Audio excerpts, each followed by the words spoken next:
এটা আপোনাৰ চিন্তা নাই আৰু আপুনি বেলেগত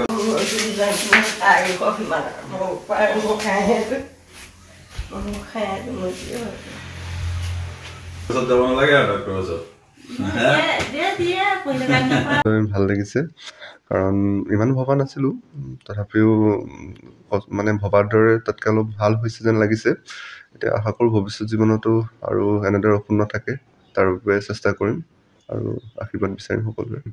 আৰু এতিয়া মোৰ ভাল লাগি থকা বিষয়ৰ ভিতৰত বৰ্তমানলৈকে মেডিচিন ভাল লাগি আছে আৰু মই প্ৰাথমিক শিক্ষা প্ৰথম শ্ৰেণীলৈকে 528 নং ৰূপহীমুখ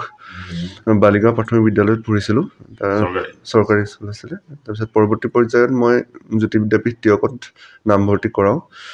তাৰ পৰা মই 10ম শ্ৰেণীত উত্তীৰ্ণ হওঁ আৰু পৰৱৰ্তী পৰ্যায়ত মই হায়াৰ ছেকেণ্ডেৰী অৰ্থাৎ হায়াৰ ছেকেণ্ডেৰীৰ বাবে মই চলবু একাডেমী ডিব্ৰুগড় তাত নামভৰ্তি কৰোঁ আৰু তাৰ ফলাফলৰ পিছত 2019 বৰ্ষত মই যোৰহাট চিকিৎসা মহাবিদ্যালয়ত MBBS পাঠ্যক্ৰমৰ বাবে নামভৰ্তি কৰাওঁ